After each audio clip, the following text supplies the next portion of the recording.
पहले झुक के सलाम करदा, नीवा हो के वड्डा होवे या निक्का होवे, उन्हों बेशुमार नेकियां हैं।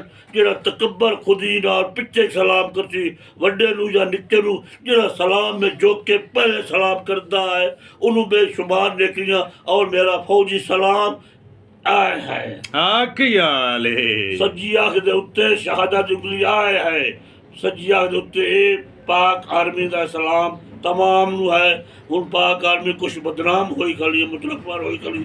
अल्लाह साहब नूं इस्तिराह ते लावे। साडा आर्मी पहले सलाम है। वसदे रहो वसदे रहो वसदे रहो। ਇਹ ਸਾਡੇ 430 ਗਾਹ ਦੇ ਦਿਉੜਿਆਂ ਦੇ ਵਿੱਚੋਂ ਰਿਟਾਇਰਡ ਫੌਜੀ ਮੀਆਂ ਬੁਰਹਾਨ ਅਲੀ ਦਿਉੜਾ ਸਾਹਿਬ ਨੇ ਇਹ ਅੱਜ ਕੱਲ੍ਹ ਜਿਹੜੀ ਖੇਡ ਵਿੱਚ ਹੈ ਉਹ ਖਿਦਮਤ ਖਲਕ ਹੈ।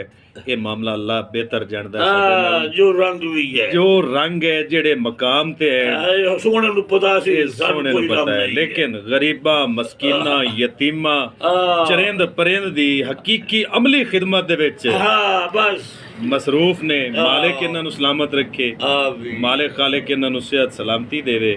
ਔਰ ਇੱਕ ਅਮਲੀ ਨਮੂਨਾ ਨੇ ਇਸ ਇਲਾਕੇ ਦੇ ਵਿੱਚ ਇਹਨਾਂ ਨੇ ਜਿਤਨੀ ਖਿਦਮਤ ਕੀਤੀ ਹੈ, ਯਕੀਨ ਜਾਣੋ ਕਿ ਇਹ ਮੈਂ ਮੇਰੇ ਕੋਲ ਅਲਫਾਜ਼ ਨਹੀਂ ਹੈ। ਫੌਜ ਦੇ ਵਿੱਚ ਵੀ ਉੱਤੇ ਵੀ ਬਾਜ ਕੇ ਮਾਸ਼ਾਅੱਲਾ ਰੇੜੀ ਔਰ ਮਾਸ਼ਾ ਦਰਿਆਵਾਂ ਉੱਤੇ ਪੁਲਾਂ ਬਣਾਈਆਂ ਨੇ ਜੀ, ਦਰਿਆਵਾਂ ਉੱਤੇ ਕਸ਼ਤੀਆਂ ਚਲਾਈਆਂ ਨੇ, ਮਸਜਿਦਾਂ ਵਿੱਚ ਬਾਜ ਕੇ ਮਸਜਿਦਾਂ ਬਣਾਈਆਂ, ਮੁਲਕ ਦੀ ਖਿਦਮਤ ਕੀਤੀ ਹੈ। ਉੱਤੇ ਬਾਰ ਇੱਥੇ ਵੀ ਕਰਦਾ ਬਣਾ। ਵਸਦੇ ਰਹੋ।